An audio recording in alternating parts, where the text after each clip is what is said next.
if there was an alien watching your life from outer space based on your life, not based on what you say you value, would they know that that is actually your passion? Relationships are too important and too challenging to take for granted.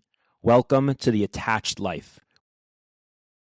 I want to wrap up the Overcoming Loneliness series on this podcast in a unique way by looking at a body of research that is really amazing, just truly incredible work that sheds so much light and offers so much insight into human development and how we become the way that we are and how children in general develop. And as always, it gives us a lens as parents, for those of us who are, into how we're raising our kids. And more poignantly for our purposes, it gives us insight into ourselves and where we have underdeveloped muscles, underdeveloped pieces of our personalities and who we are and the way we live, and where we can nurture and re-educate and strengthen ourselves. The research I'm referring to is research that I actually came across when I had the honor of having Dr. David Pelcovitz write a foreword for my book, Attached. And in his foreword, he briefly cites the research of a couple named Sam and Pearl Oliner. And in their book called The Altruistic Personality, he highlights one amazing piece of data that they found, which brought my attention to the book in general. The book is called The Altruistic Personality. And what this couple did is they decided to research, were there any common denominators, any patterns in the backgrounds of the non-Jewish individuals that decided to risk their lives and rescue Jews during the Holocaust versus those that didn't. So if we think of kind of three categories, there were the rescuers, and then there were the non-rescuers, which could break down into bystanders and enablers. So we're not going to look at the difference between the bystanders and the enablers for now, but the difference between rescuers versus non-rescuers. Are there patterns in the backgrounds, in the childhood developmental years of those Gentiles that became rescuers, that had that altruistic personality, that were willing to sacrifice their own lives and their own well-being for the sake of another without any material incentive to do so? And they found that there actually was some consistent findings in what contributed to the type of personality that they came to call the altruistic personality, which is amazing, because if we can identify what those things are, what those ingredients are to developing the altruistic personality, then we can try to mimic that. We can try and proactively copy that. And this is something that I think is so essential in our times. And some of the things that they found in their research speaks to a lot of the different topics or themes that we've already touched on in this series in a way that I think kind of brings it all together and can help us clarify or fine-tune some of the pieces we've spoken about. So I want to talk about 5 different findings. As best as I can understand from the book, it's a pretty dense book and takes quite a bit of reading and really paying attention to. What I was able to piece together is that there are 5 things or 5 ingredients that they were able to identify as having actual consistency, meaning they try to look at a whole variety of different things. Did religious background make a difference? Did economic status make a difference? Did political orientation make a difference? Did location make a difference of where someone lived? Did the type of town, did the type of occupation of the parents make a difference, etc.? And they found that many of these factors did not have any substantive difference in terms of yielding or developing children that would actually be that would have this altruistic personality versus those that didn't, meaning it went both ways. But they found that there were 5 different aspects of childhood or of parenting that those who were rescuers described in their childhood years that were substantively different, statistically different from those who were non-rescuers. So we'll go through them one at a time. The first is what they refer to as how much of an emphasis was placed in the home environment on economic competency and independence, and self-sufficiency. Meaning to say, how much did parents talk about the importance and the value of economic competency? And what they found is that in the homes of non-rescuers, there was a much higher level of emphasis on economic success, economic competency, independence, and self-sufficiency. In the homes of rescuers, of those that developed altruistic personalities, economic competency, the value of putting an emphasis on financial and material success and independence was much, much lower in those that developed the more altruistic personality. That doesn't mean that in those homes there wasn't a value at all. It doesn't mean it was never spoken about. It doesn't mean it wasn't encouraged or that education or profession wasn't something that was given significance or credence or the capacity to be successful. But it wasn't spoken about. It wasn't something that was, it wasn't spoken about in an overwhelming way. It wasn't part of the routine conversation. It wasn't part of the dinner table. It wasn't part of what people were talking about in a day in, day out kind of routine way. Economic competency was a means towards an end. It wasn't a value unto itself of something that was propped up on a pedestal as this is the goal of life. Versus in the homes of people who developed as non-rescuers, whether that was bystanders or contributors, that in those homes there was a very significant emphasis placed on the inherent value of economic success. It was seen as something that took center stage as life revolves around this to a much greater degree than in the homes of rescuers. This is a very, very powerful finding, because what that means is that, according to this research, those who grow up in an environment where financial and material success is emphasized and spoken about in such a dominant way, there is less likelihood of the children growing up in those environments developing the altruistic personality, the caring, giving, fair, kind, generous, and value-driven personality. I think that so often we think of what our values are in theory, but we don't necessarily realize what values we're living per se. What I mean by that is as follows. There was an exercise I once was part of when I was in something called the Wexner Fellowship, and in the opening kind of cohort activity, group activity, there was a leadership coach there that had each of the 20 of us who were in this fellowship go around and say what our value, what our kind of foremost value is. What is it that we're very passionate about? And everyone said different sorts of things. It was a wide variety of things that people were passionate about in this very wide-ranging group. And then he said, he wrote them all down as we said them, and then he said, if there was an alien watching your life from outer space, would they know, based on your life, based on your actions, not based on what you say you value, but based on the way you live, would they know that that is actually your passion, that that's your value? Because if they wouldn't know that, then how real is it in actually being your value? And that was a very powerful kind of mind exercise to think about. I can say what I value, but the only thing I really value is something that the alien watching my life would be able to deduce from my actions, not from what I claim when I'm talking about something. But can an alien deduce that this is my value from observing and watching my life? Later, when I had kids and was, just kind of grew up more in my life, what occurred to me is that what he didn't say in that exercise is that those aliens actually exist. Those aliens are our children. Our children know what we really value. One way to think about this is, what do our children see us get passionate about, get emotional about? What do they notice that? Which things activate us?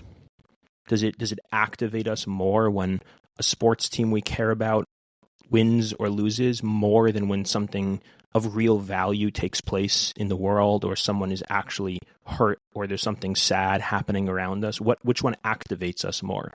When there is a change in a financial situation, does that activate us more or less than when there's a very significant life event that's taking place in our family or community or in the world? There's a line in the Gemara that says, Ashrei misha balakan v'talmudo biyado. Praiseworthy is the person who comes here, meaning to the next world, and what he's learned is in his hand. And the typical meaning of this is that he has a grasp on what he's learned. He knows what he's learned. He carries it with him. But I've often thought that another way to read it is, praiseworthy is the person that talmudo biyado, that which he's learned is in his hand. It's in his hands, meaning that it can be seen in his hands, that you can see it in the way he lives. Like it says in Pirkei Avos, it says when it quotes different sayings from the Tanoim, from the rabbis in the Mishnah, it says their name and then it says Hu Haya Omer, he used to say. And those words seem somewhat extra, and I've thought maybe what it means is that this person maybe never even actually said these words. When it says that one of the Tanaim said that you should see people favorably, you should be patient before judging, and whatever it is that he taught. So we always assume he said those words. He said the words, be patient before judging. But maybe he never actually said the words. Rather, it's Hu Haya Omer. He said, meaning his life said this. The way he lived spoke this just by his being, by his actions. The alien watching in would deduce this. He never even had to say it. It was Hu Haya Omer. There's an amazing study that was done by Harvard years ago that they asked a significant amount, I think it was in the thousands, they asked students, school-age children, what do your parents care more about? The grade you get on a test, the grade you come home with that day, or how you treated other people in school that day? And somewhere in the upper 80 or lower 90%, some really, really high number, the overwhelming majority of kids said my parents care more about my grade, which is so important to hear, and it's striking. It's kind of jarring. But what's even more interesting is that they then asked the parents of those same kids, they asked them, what do you care more about? How the grade your child gets or how they treat other people? And those very same parents said, again, in the upper 80 or lower 90%, said, we care more about how they treat other people. So there was a huge discrepancy between what the parents actually claim they care more about and what the child experiences the parent is caring more about. And where does that come from? Where does that happen? That happens because of exactly this point. The parent, in theory, of course, most people are good people. Most people, when they're asked point blank, do you care more about a grade or more about how your child treats someone? Of course they care more about how their child treats someone. The overwhelming majority of people are good people, in theory. But then in lived life, what do they show more passion about? What question do most parents ask their kid when they get home from school? They see the grades and they comment on their grades. You know, how did you do on your test today? What did you get on your writing assignment? How did the test go, etc.? How often do parents ask their kids when they get home from school, how did you treat your friends today? Or did you do something kind today for somebody? Or how did you treat the kid that you're actually not friends with, which it's okay to not be friends with, but did you do something nice for someone that you're not friends with? If kids don't ever hear that question, they don't know that their parents value that. And all they hear is questions about grades, so then all they know is that their parents care about grades. And so this incredible divergence or discrepancy evolves in what the child experiences the parent caring more about. So the first thing that they found, that the Allerners found in this study, was that those children that eventually grew up as adults with more of this altruistic personality, that were willing to be rescuers in the Holocaust, were children who grew up in homes where their parents didn't just preach values, but they embodied those values. That there was a significant difference between the homes in which there was a focus and an emphasis on the inherent value of economic success as almost, in a sense, the be-all and end-all, the goal, the reason for living, the mark of being a successful, well-adjusted adult, versus the homes in which things of more substantive value and meaning in life were what's emphasized. A difference in the homes where the means to an ends were the means to an ends, and the ends were an ends, versus the homes where those things got conflated. There's a great line I once heard from a teacher of mine, Rabbi Mark Gottlieb, who said in the name of C.S. Lewis. He said that C.S. Lewis says, I've never seen this inside, so I'm saying it in both their names, that C.S. Lewis said, when first things are first things, and second things are second things, then you have first things and second things. But when first things are second things, and second things are first things, then you have neither first things nor second things. When you mix up which things are the means and which things are the ends, what is the value of life really about? What is actually meaningful? And what is just a means towards an end? When you mix those things up, things begin to unravel, and well-being and development doesn't take place in the way that we really wish for. That's the first piece that they found. The second thing they found is that there's a difference between homes that preach and that teach about, and also, like we said, embody the value of caring about others versus equity. And I would add also versus entitlement. Meaning to say, entitlement is the kind of communication or the sense that a child receives in a home of entitlement, of I deserve certain things. And that's in the air. That's what has meaning. That's the way that we think about things. Versus equity is a little bit better than entitlement. Equity is the concept of things should be fair, that I should give because then I'll get, and I should get because then I'll give, and that everything should be fair for all people at all times. Either one of those two options, even the equity version, does not lead to the altruistic personality. The altruistic personality is a result of a child being in a home where they experience the value of caring. Caring meaning that I'm willing to do something for the meaning inherent in it, for the value of the contribution that my care creates, the impact that it has, as opposed to, well, if I do this, then I get a certain reward.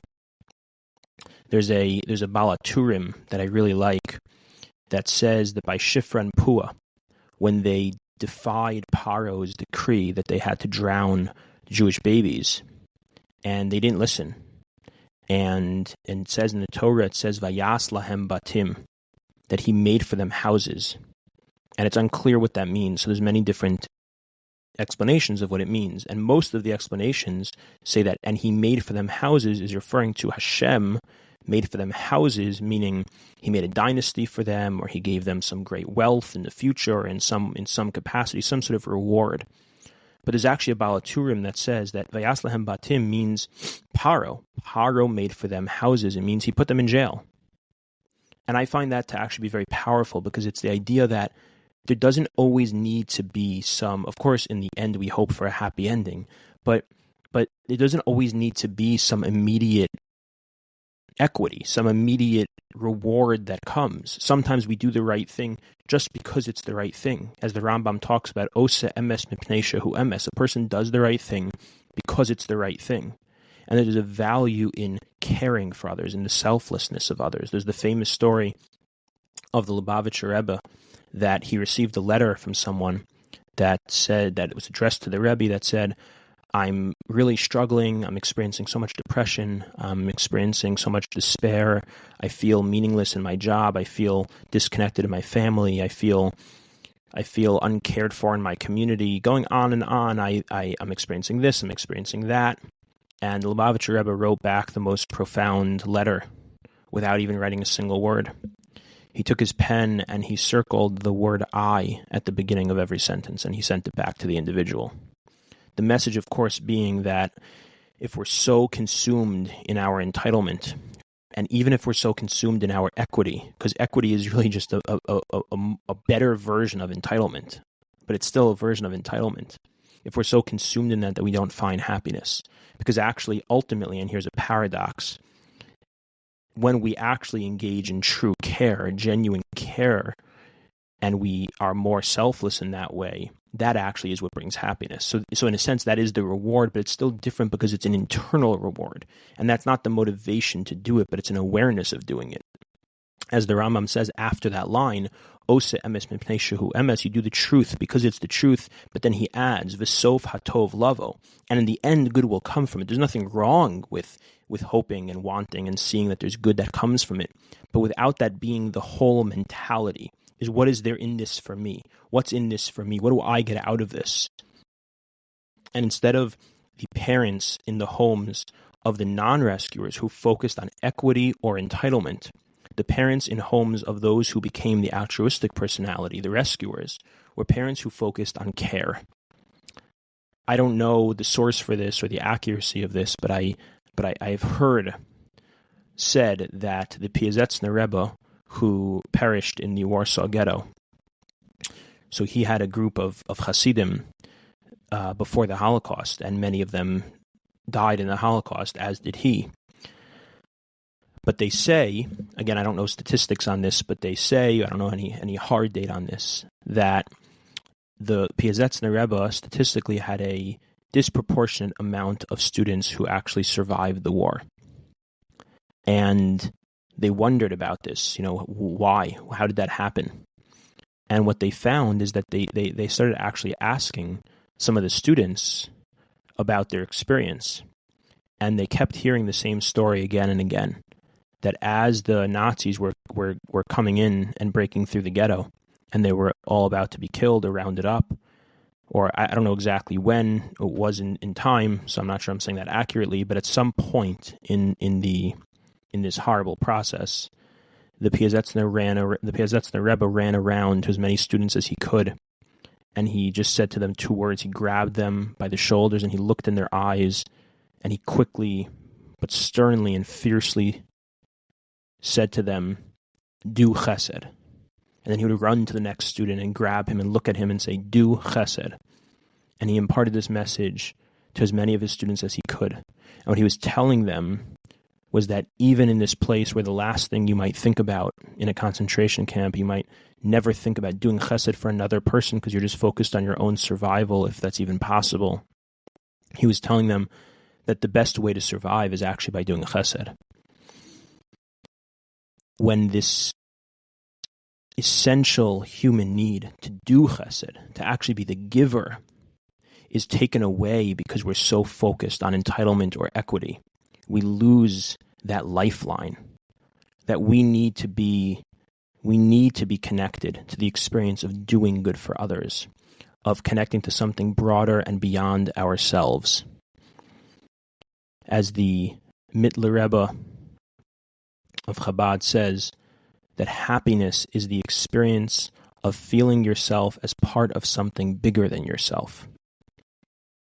That's what happiness is. Happiness is the experience of being a piece of a bigger whole that transcends the limitations and the constrictions of self. And that comes from a focus in early years and developmental years and throughout life on the value of care as opposed to equity or entitlement. That's the second piece that they found in their research.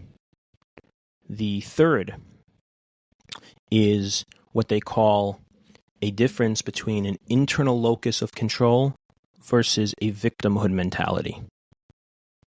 that in the homes of those who developed as non-rescuers, the home environment and the parental orientation was one of victimhood.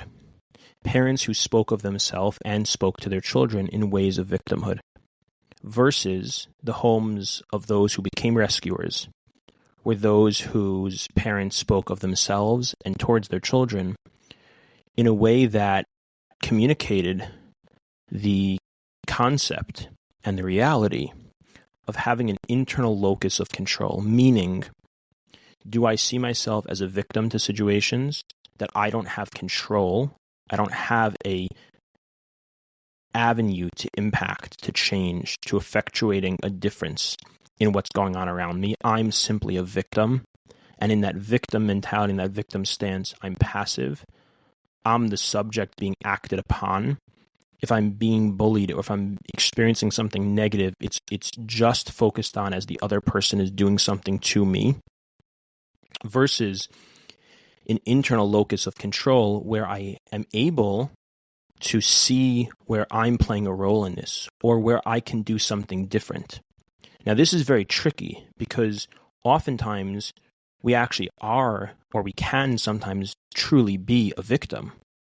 But even if we are a victim, which means we didn't do anything wrong or we didn't do anything to deserve it, the key piece here is that that doesn't mean we don't still have an internal locus of control. And that's where people often make the mistake.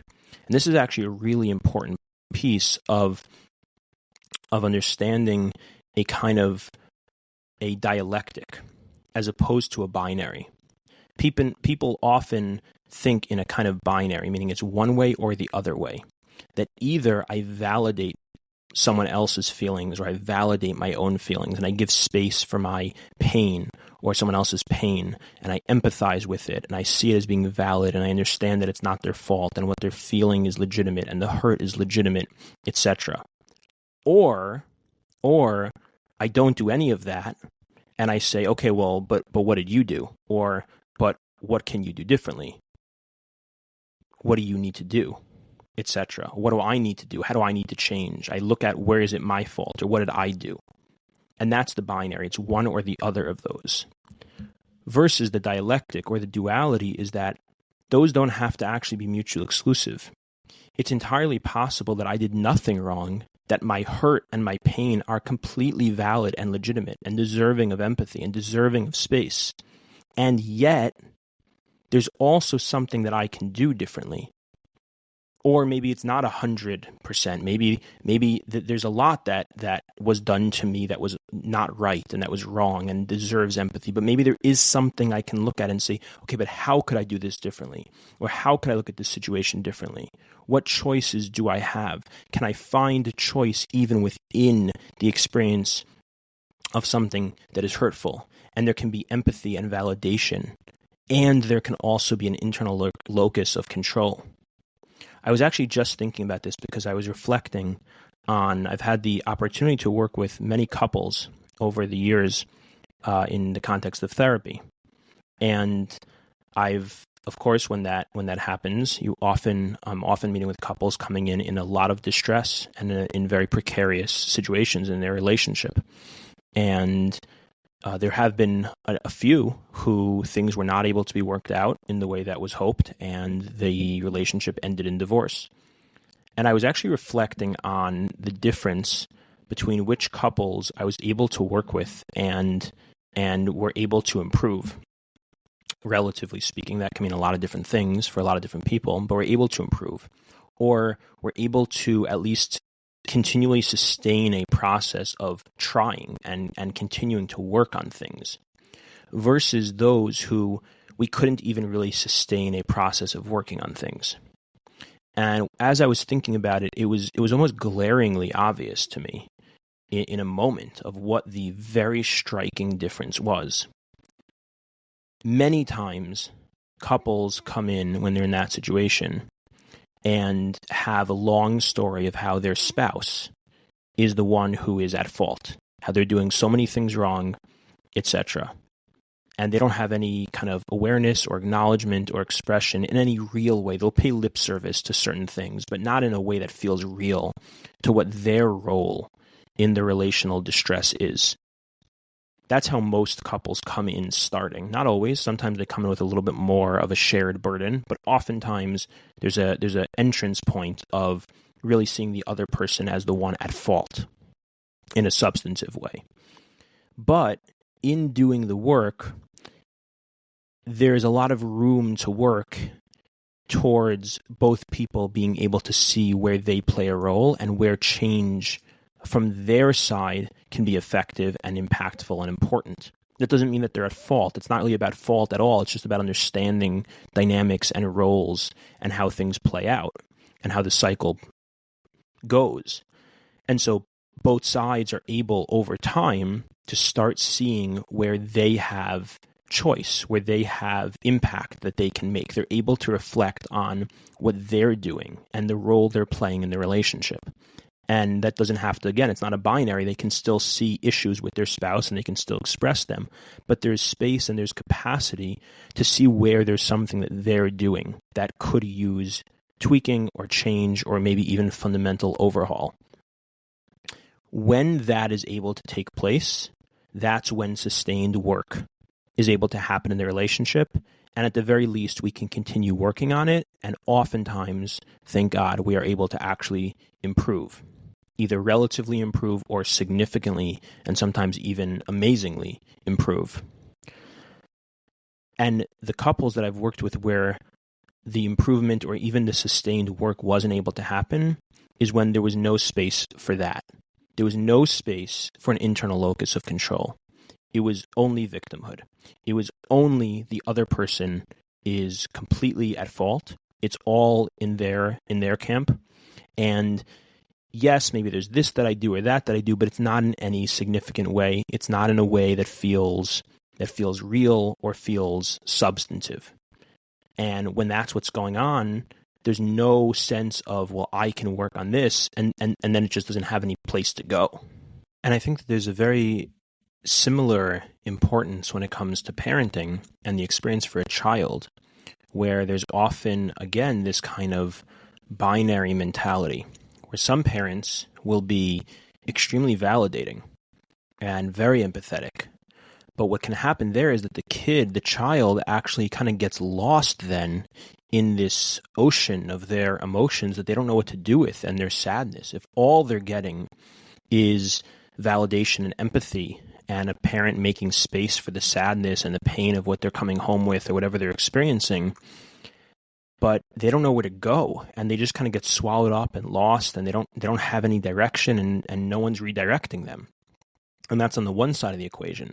And on the other side of the equation, you have parents who don't do any of that validation or do very, very little of it, and instead they just go straight into the problem solving or the solution or even the corrective kind of criticism that they're trying to be helpful, and the parents can be very well intentioned in trying to be helpful, but they're not giving any of that validation, and they're going straight into where there is control and where there is problem solving.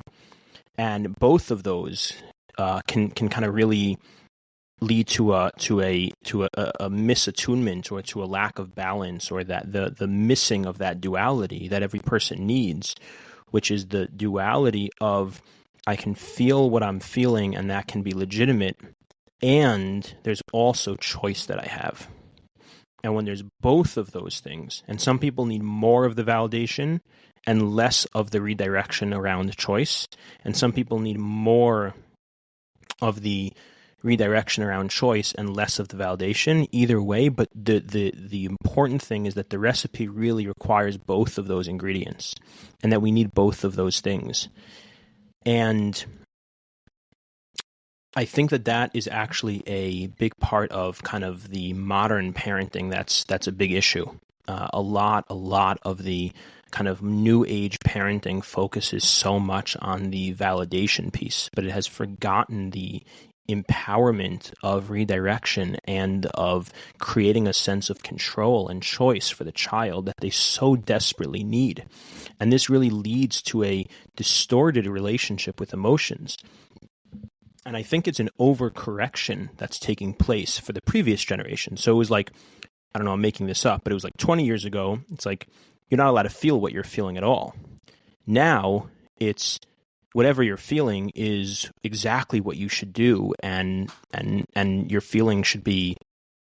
So you're going to feel your feelings, and you're going to feel your feelings as long as you want to, and we'll talk all about your feelings, and just continue talking about your feelings, and we're all going to feel your feelings, and we're just getting lost in this endless storm of your feelings, and where do you go from there?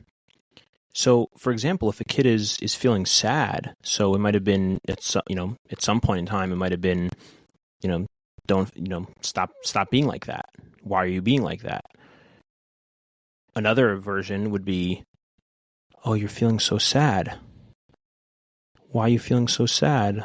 Oh, that's so sad. I'm so sorry. And just continuing with that. And that's the binary. Versus the duality is that we can acknowledge the sadness, feel the sadness, validate the sadness, and then also say, and what can we do now? Where can we go from here? What do you think we can do to help you stop feeling sad? What do you think we can do to help you start feeling happier, or to do something that's going to create a different feeling for you? What can we do? And that's the significance of the internal locus of control versus victimhood. It's a similar thing with peer interactions. If a kid comes home, let's say, from school complaining about a friend or about a peer doing something, being difficult or being bossy or whatever it might be, being a show-off. So one version would be to just not really give significance to that. Another version would be to overly signify that. And the duality is to validate that, to listen to the child, give them that space, and then also talk about what do you think you can do differently. And that's not the same thing as blaming the child. There's nothing wrong with that question. It's actually a good question. What do you think you can do differently? That's empowering to the child. That's helpful to them. There's another side to this, is a little bit of a different aspect of the idea of internal locus of control versus victimhood, which is understanding and appreciating the impact of our actions. There's actually an interesting finding that I heard. Again, I don't know hard research on this, but if you look at the lost and found in very affluent community schools versus the lost and found in low-income neighborhoods, you will find that the lost and found in affluent schools is filled with very expensive and significant items, and it's bursting at the seams. The lost and found is bursting. If you look at the lost and found in low-income neighborhoods, it is close to empty. And one theory on this, I'm sure this could be looked at in different ways, but one theory on this is that when a person has so much, they don't really see impact of things. They don't really see the value in things, whether that's in material objects or even just in their actions. Like, if I lose this versus if I take care of this, what difference does it make? And this is kind of connected to something that there's a kind of pseudo-scientific term. It's not a real thing, but they call affluenza. It's very much a real thing. The illness of affluence, but which really kind of essentially erodes our sense of impact, that our choices actually make a difference, that what we do actually matters. There's the amazing story that you might be familiar with about the Yablunna Rebbe, that there was an individual who was a Rebbe in a town, Yablun, before the war, before the Holocaust. And he was an early Zionist and had convinced his very comfortable and thriving community to move to Palestine, to pre-state Israel. And they did so.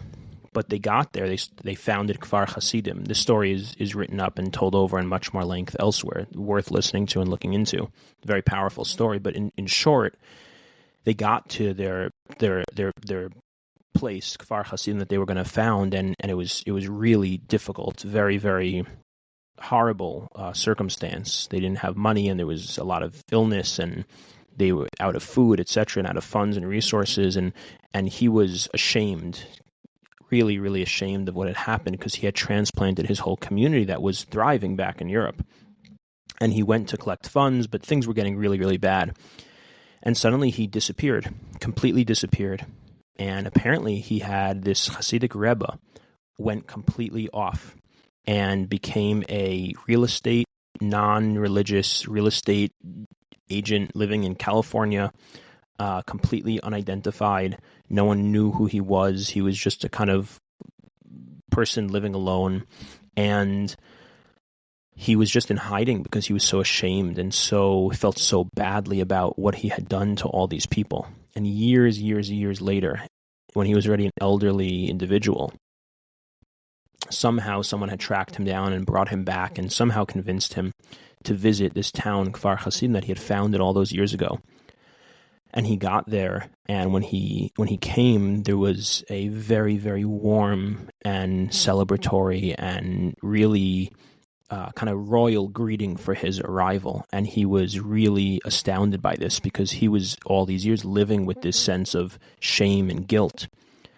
And they thanked him profusely. And what they said to him was, if not for you having brought us to leave Europe and leave the town of Yablon and come to Israel all these years ago, we and all our families would have perished in the Holocaust. And you didn't know why you were doing what you were doing. You may have had other intentions, but you actually saved all of our lives. And from that, he actually began to come back, and I think he lived in Kfar Hasidim, and he didn't become a Rebbe again per se, but he actually started teaching a little bit again and really came back. And it's just an amazing story of appreciating the significance of knowing the impact that our actions have. He was unable to live the life that he maybe could have lived because he had a sense of the impact of his actions in such a negative way, versus when he eventually came to understand the positive impact of his actions. But then another version of this is when someone just doesn't think that their actions have any impact. And that's actually the challenge of what I've seen with clients who actually had, I think I've spoken about this in a previous episode, clients who I've seen grew up in homes where there's only unconditional love, without any sense of conditional love, without any sense of conditional pride of, we're more proud of you when you do this and less when you do this. And we have consequences and boundaries and discipline and rewards and etc. when things actually correlate to actions and to behaviors and to accomplishments. When there's only unconditional love and there's only positive regard and there's only over-validation, so then the child doesn't get the sense that anything they do even has an impact, that nothing even matters. So there's no sense of an internal locus of control. It's almost a glorified version of victimhood. I feel like I'm so good, but I'm almost like it's in a sense, it's a very counterintuitive form of victimhood because of the fact that there's no sense that what I do makes a difference. I'm just passive. So this is the third characteristic that the Alleners found in the homes of rescuers versus non-rescuers, the sense of control and choice versus the sense of victimhood. The fourth and very important piece that they found is discipline. They found that in the homes of those who became rescuers, there was a very healthy amount of discipline versus the homes of the non-rescuers. Discipline was out of balance. Now, what they found is that it's not that there was necessarily more or less discipline in these different types of homes, but it was the form of discipline, when it came and how it came. In the homes of the non-rescuers, discipline was experienced by the child as being unreasonable, meaning that the discipline didn't have connection to the behaviors of the child. It wasn't about what the child had done. It was about either the parent's own outburst. This, of course, could have been because of the parent's form of discipline having been overwhelming. So no matter what the child's behavior was, there was no proportionality, and that would, of course, take place when there was extreme physical abuse or even extreme verbal abuse. But also, even without it being problematic in terms of physical or verbal abuse, but when the parent's response to something didn't feel that it was related to a behavior, it just seemed to be the parent's own stuff that was happening. Alternatively, It's when the parent's form of discipline felt to not be critical of a behavior, but critical of a being, of an identity. When the child experienced that the parent's response wasn't saying there's something wrong with what you did, but the parent was saying there's something wrong with what you are. There's something wrong with who you are. There's something wrong with you. In any of those forms, the discipline led to a very non-altruistic personality. Similarly, if the discipline was erratic, inconsistent, when it was all over the place, and when there was an inconsistency of which child would be disciplined in what way, in terms of a disproportionality, again, when it was unreasonable, versus all of that, versus when things made sense, which didn't mean, and this is the very important part, it didn't mean less discipline. And actually, what the research showed is even, I'm not saying that I am endorsing or promoting this, but actually, even when physical form of discipline was involved, if the child felt that it was proportionate and related to something they had done, and it wasn't personal, and it wasn't an attack on their identity, but it was related to something they had done, that actually wasn't even damaging to their development. And it actually, in those experiences, was still part of the development of an altruistic personality.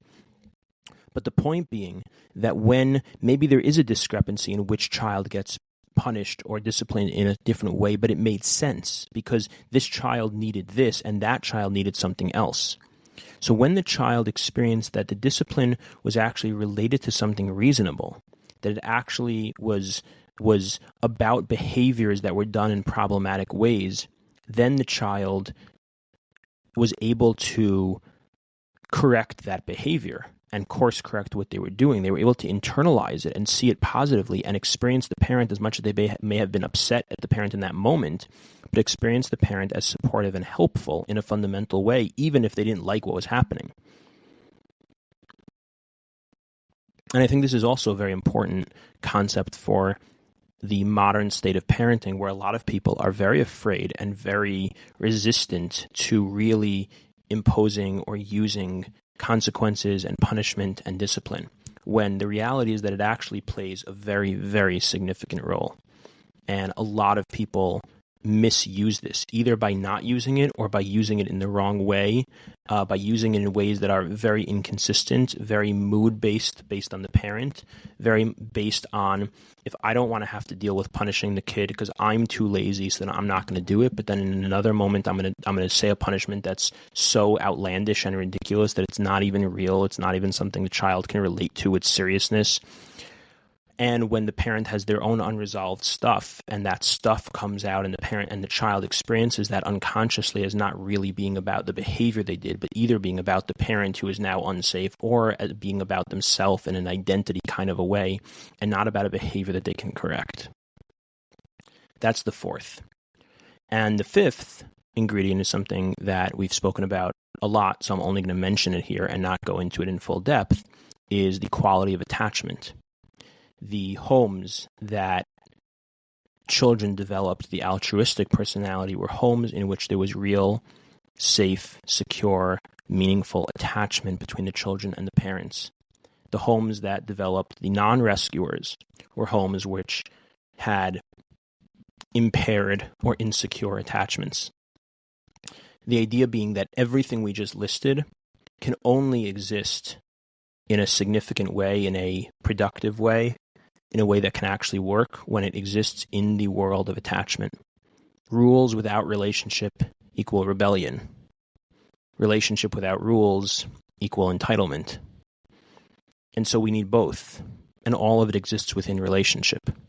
None of this is possible if there isn't attachment. And so if we think about this for our children and for ourselves, we think about all five of these different things. How do we do these things for our children? And what was our experience of receiving these things? Where do we need to be nurturing others or nurturing ourselves with these types of values and ingredients? And if we're trying to make a change for others or for ourselves, we always need to start small. Think about, if we're thinking about the alien exercise, that we talked about before. It's what kinds of questions do we ask our children? What kinds of questions do we think about at the end of our day before we go to sleep? Do we look again at our bank account, or do we think about how we acted that day, or if we did an act of kindness that day? When we're sending our kids to school, do we say, make sure you take good notes or pay attention, or do we say, make sure you do something kind for someone today? When we compliment and praise ourselves or our children, what are we complimenting and what are we praising? What do they hear us talking about? What do we hear ourselves talking about? What's a Shabbos table filled with? What kind of stories are we talking about? What do we get activated and passionate and animated and emotional about?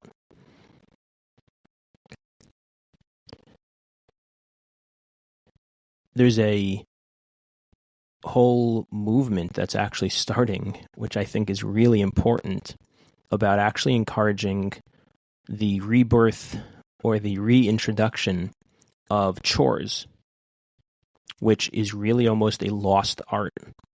And children, because of that, don't necessarily feel that impact of their actions, that sense of control. How do we have that duality of validating an emotion and redirecting and empowering with choice? How do we center discipline in a way that it's about behaviors and that it's reasonable and the child can experience it as being connected to that? And how did we experience all of these things in our childhood? And so when we think about our children, if we have children and we are currently active parents, we also need to think about our inner child. And where did the inner child get these things? And which of these things did we get and how? And can we really amplify that and notice all the positive and celebrate that and expand that and feel good about that?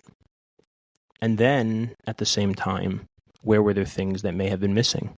And how can we re-nurture that within ourselves? I think that these 5 different ingredients, these 5 components that create the altruistic personality, and all exist within the 5th, which is the attachment, are really almost in a sense, comprehensive summary of the very difficult but doable experience of living in this world. If we're thinking about it as parents or we're thinking about it as ourselves developing. If we can kind of boil it down into these core components, we have more tangible things to really focus on. Is it that I want to focus on how I'm living my values in an embodied way? Is it that I want to focus on care instead of equity or entitlement? Is it that I want to focus on my control versus my victimhood? Is it that I need to think about how to correct behavior instead of shaming an identity? And or is it the way that I engage in attachment to create vulnerable, meaningful, real attachments in which I experience knowing and being known?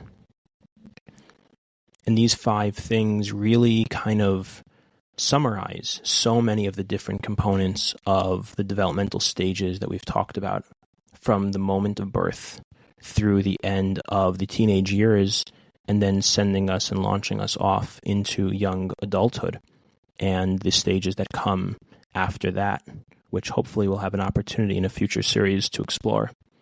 I hope that you've enjoyed this series and that you've found it meaningful and helpful to you, and I thank you so much for listening.